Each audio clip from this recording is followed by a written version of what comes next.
दोस्तों, पिछले वाली वीडियो में आप जान चुके हैं कि प्लेसेंटा कैसे बन रहा था। अम्बिलिकल कॉर्ड के बारे में आपने जाना और हमने ये भी बताया कि प्लेसेंटा एक एंडोक्राइन ग्लैंड की तरह काम करता है। ये भी हमने आपको बताया। इस वाली वीडियो में कुछ हार्मोन्स के बारे में और बताएंगे जो प्लेसेंटा रिलीज करता है। लेटर टाइम में, प्रेगनेंसी के लेटर टाइम में एक हार्मोन भी रिलीज किया जाता है प्लेसेंटा के द्वारा, जिसे हम क्या कहते हैं, रिलैक्सिन हार्मोन। ये ओवरी के द्वारा रिलीज किया जाता है, जो बॉडी को एब्डोमिनल एरिया उसको रिलैक्स करवाता है और उसे बड़ा होने में हेल्प करता है। जो स्किन है, जो बड़ा होगा वो वाला एरिया, तो उसको हेल्प करता है बड़े होने में। तो हम लिख सकते हैं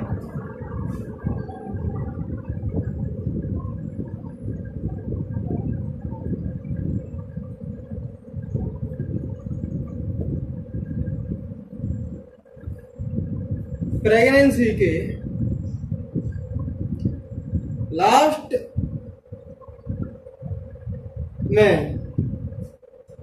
लास्ट स्टेज में a hormone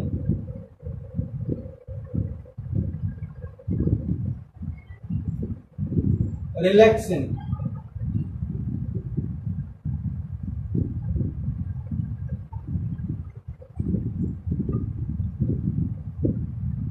released by ovary, relaxin hormone ovary के द्वारा रिलीज किया जाता है।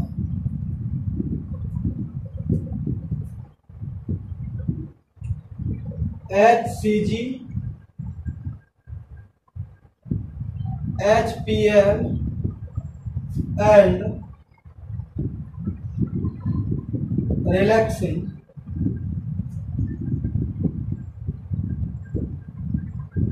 released only during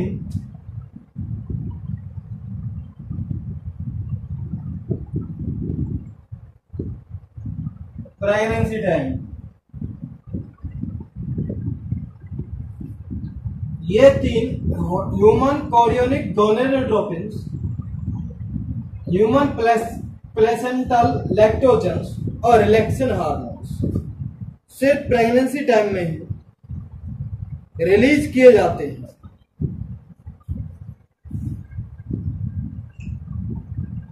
और कुछ ऐसे हार्मोन्स हैं जो इस टाइम में वो ज्यादा क्वांटिटी में रिलीज होते हैं,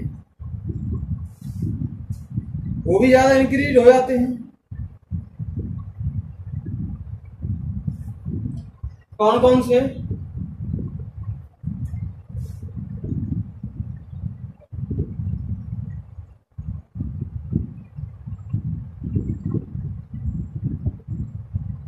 other hormones such as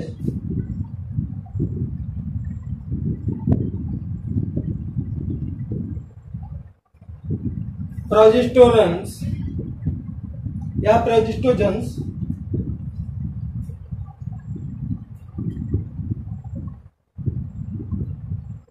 oestrogens,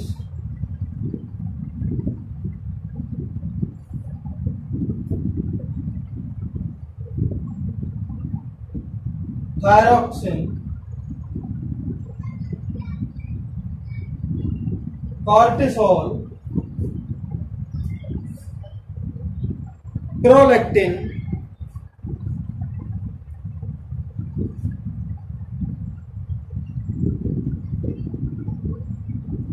ETC released in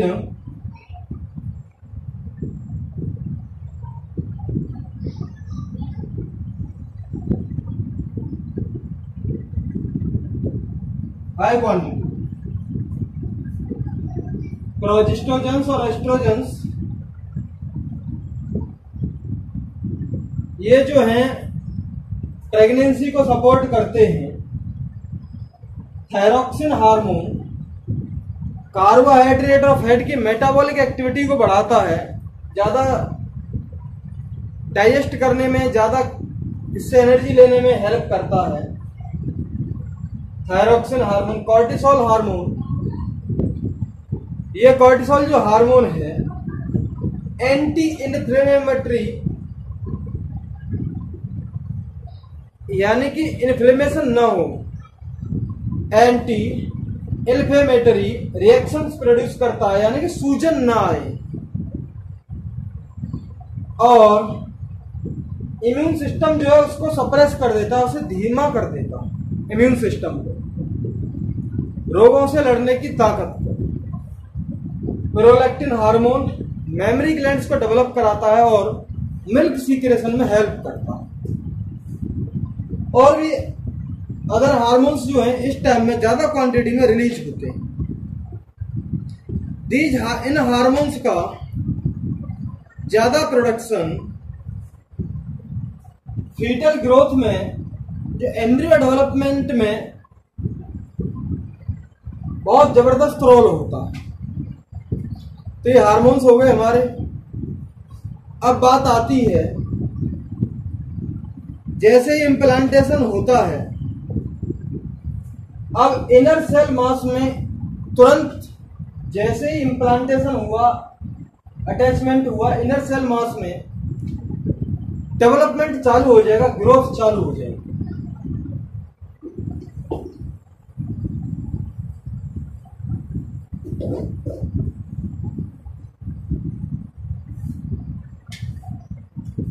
ये देख लेते हैं। इमीडिएटली आफ्टर इम्प्लांटेशन, इम्प्लांटेशन के तुरंत बाद inner cell mass grow,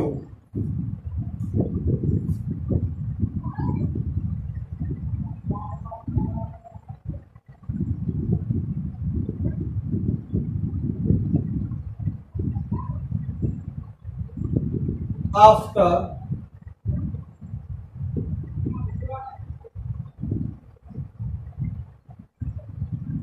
implantation,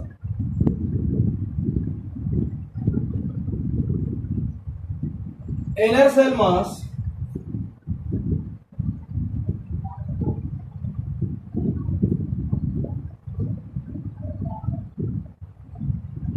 grow, inner cell mass जो है वो ग्रो करता है और इसमें 3 लेयर बनती हैं। In form of 3 layers, 3 form, इसमें 3 लेयर बनती हैं। पहली वाली है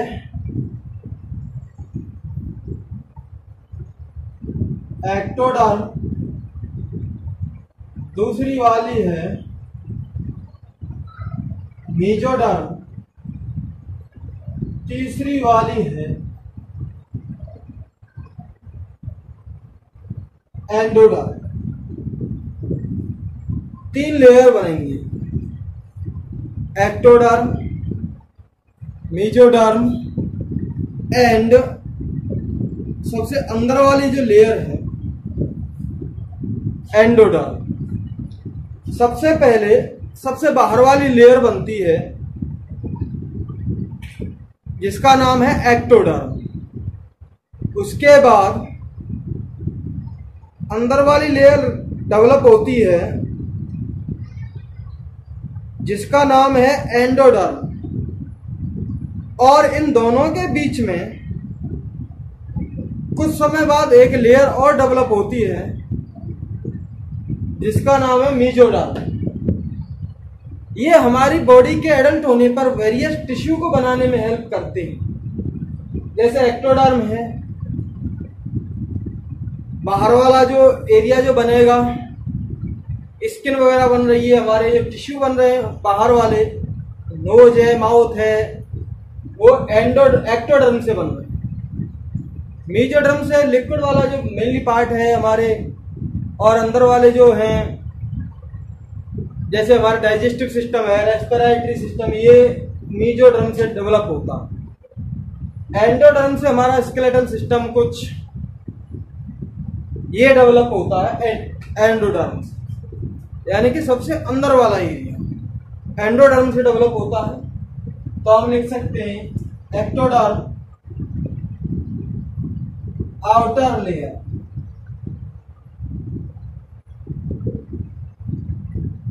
middle layer,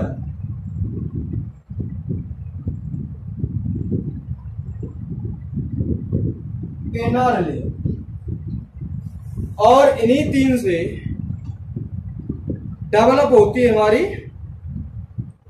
all tissue.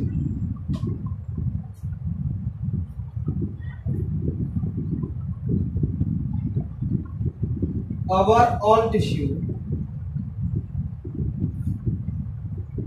of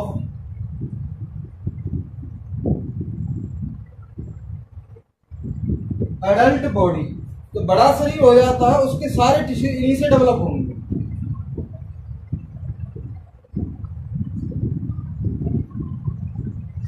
develops from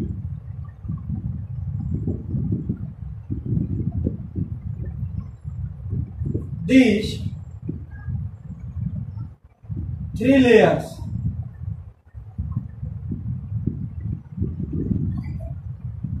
in तीनों लेयर से ही हमारे सारे टिश्यू डेवलप होते हैं।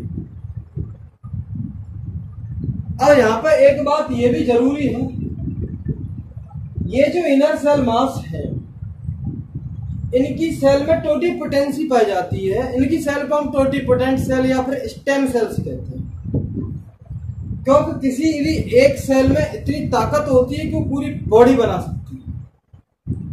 तो ऐसी ताकत जिस किसी सेल की जो पूरी एंटायर बॉडी बना सकती है, तो उसे हम क्या कहेंगे? Stem cell. उस पर्टिकुलर सेल को हम क्या कहेंगे? Stem sales.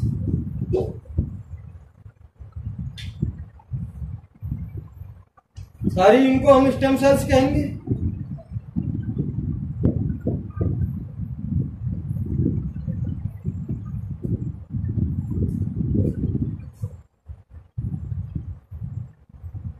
Certain cells are present in inner cell mass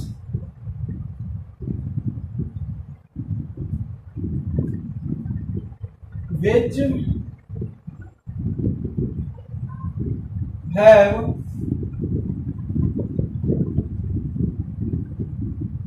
capacity to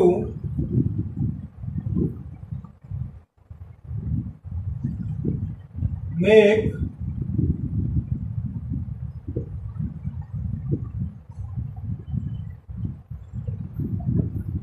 entire body,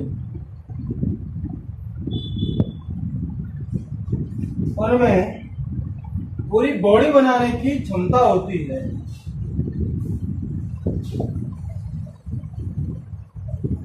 Hence, these cells are called stem cells। इन सेल्स को हम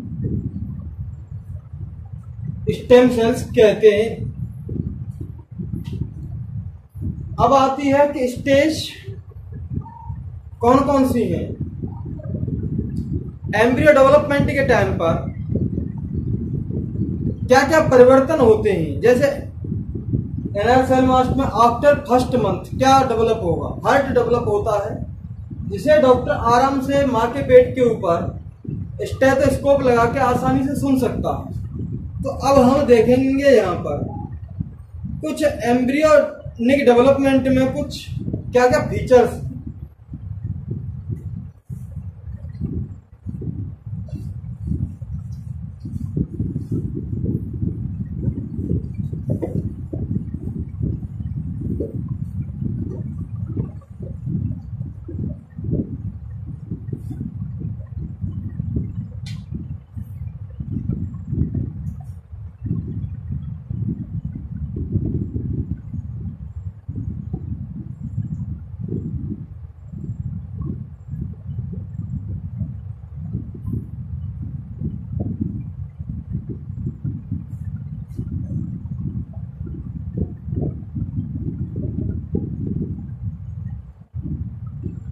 फीचर्स ड्यूरिंग एम्ब्रियोनिक डेवलपमेंट कौन कौन से फीचर हैं? तो हम कह सकते हैं सबसे पहले वाले मंथ में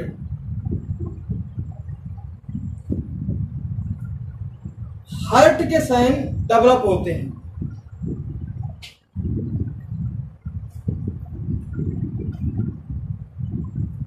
और ये एम्ब्रियोनिक डेवलपमेंट कितने टाइम का होता है? टोटल 9 मंथ्स का, 9 महीने का होता है, जिसे हम गेस्टेशन पीरियड कहते हैं।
फर्स्ट मंथ के बाद हार्ट बन जाता है और हार्ट की जो हार्ट बीट है वो हम स्टेथोस्कोप लगा के मदर के पेट पर सुन सकते हैं। लब डब इसकी आवाज इसमें आती है। तो ये बात हो गई हमारी हार्ट बीट कह लो या हार्ट के साउंड कह लो, इसको हम आसानी से सुन सकते हैं। कुछ लोगों को दिक्कत आए तो हार्ट साउंड कर देंगे यहाँ पर।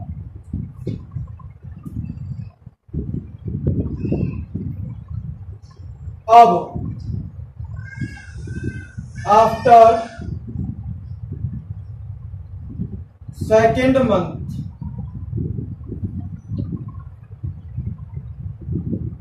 लिम्स और डिजिट बनने चालू हो जाते हैं दूसरे मंथ बाद। पहले तो बिल्कुल मांस का सा लौंधा सा होता है, अब हार्ट बन गया पहले महीने के बाद, अब उसमें से हाथ पैर बनना चालू हो जाए। तो सेकेंड महीने तक कंप्लीट होने तक हाथ और पैर, इनको हम क्या कहेंगे? लिम्स। हाथ को हम क्या कहेंगे? फोर लिम्स, और पैर को हम क्या कहेंगे? End limbs. लिम्स बनना चालू बन जाते हैं और डिजिट्स, उंगलियां बन जाती।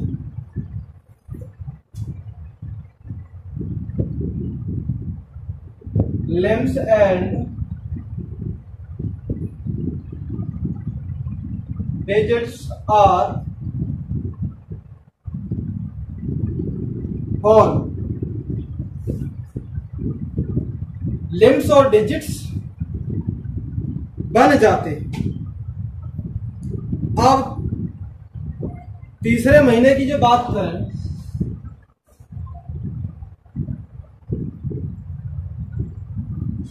After third month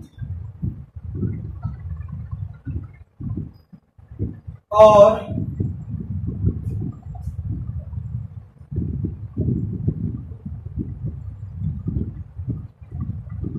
first trimester. Trimester का मतलब 3 महीने को हम एक ट्राइमेस्टर कहते हैं। पहले ट्राइमेस्टर के बाद 3 महीने के बाद ऑर्गन सिस्टम डेवलप होना चालू हो जाते हैं, जिससे हम एक्सटर्नल जेनिटल सिस्टम है, जैसे हमारा रेस्पिरेटरी सिस्टम है, हमारा डाइजेस्टिव सिस्टम है, ये बन जाते हैं।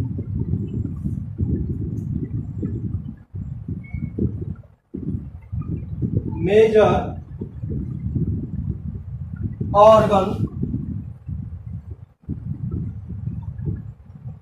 Systems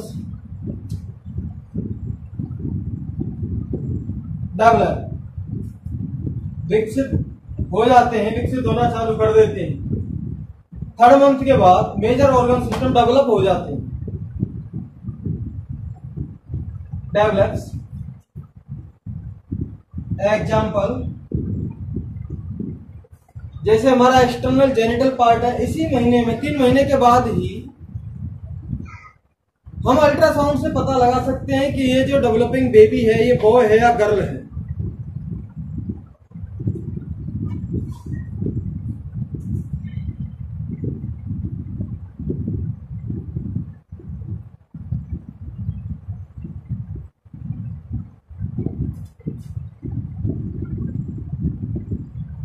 develop, external genital parts develop. अब आ जाता है after 5th month.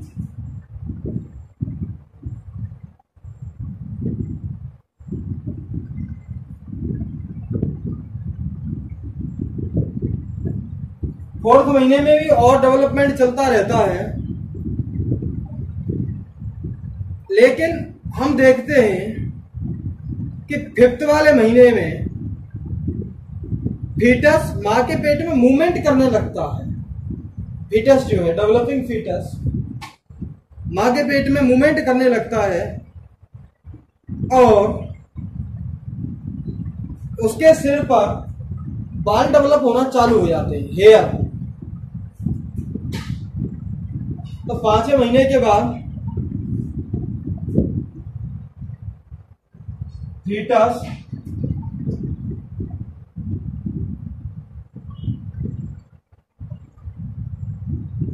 show movement and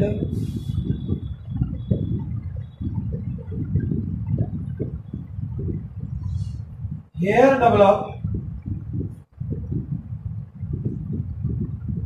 on head।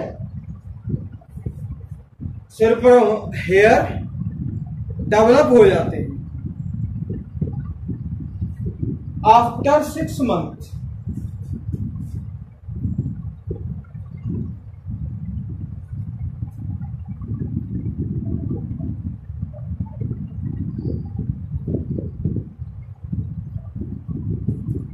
और complete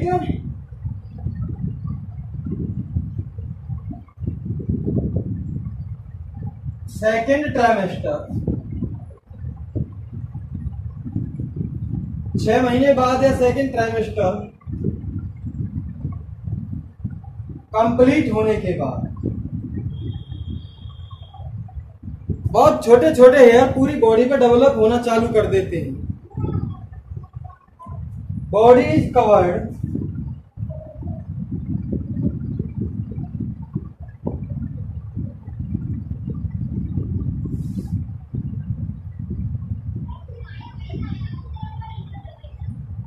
with fine hair. Body जो है बहुत छोटे छोटे हेयर से कवर्ड हो जाती है। ये हमारी पलकें बनने लगती हैं और ये सेपरेट हो जाती है। ऊपर वाली पलक अलग सेपरेट हो जाएगी, नीचे वाली अलग सेपरेट हो जाएगी।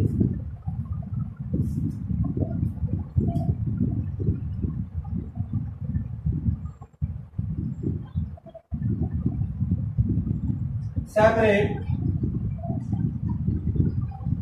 eyelids and eyelashes form। Eyelid जो है पलकें सेपरेट हो जाती हैं और पलकें ये जो अंदर से भी बिल्कुल हमारी जो है आंख से अलग, स्किन अलग हट जाती है, जिससे हम क्या कहेंगे पलक, तो ये पलकें बन जाती हैं। और 9 महीने के बाद आफ्टर, तो 8th 6 वाले महीने में डेवलपमेंट होता है, 7th वाले महीने में डेवलपमेंट होता रहेगा, ऐसे 8 महीने में डेवलपमेंट होता रहेगा। After 9 months fetus fully developed and ready to delivery के लिए तैयार हो जाता 9 months के बाद।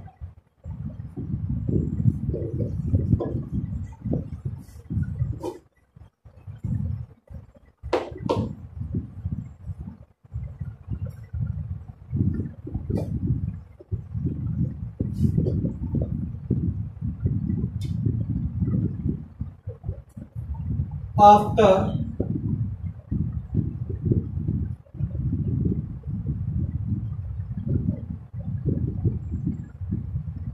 9 months fetus is fully developed and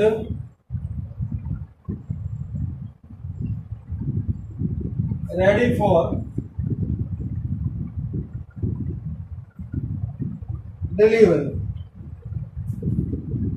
delivery के लिए वो अब तैयार है। मोस्ट ऑफ हम भी ऐसे ही निकल के आए हैं। आफ्टर 9 month के बाद वो कंप्लीट डेवलप हो जाता है और डिलीवरी हो जाती है। तो इस वीडियो में इतना ही। थैंक यू वेरी मच दोस्तों। अगर आपको चीजें पसंद आती हैं, वीडियो में जो मैं बता रहा हूँ वो समझ में आता है, तो चैनल को लाइक करें और शेयर करें। Shivnandan biology, your favourite YouTube channel. Thank you.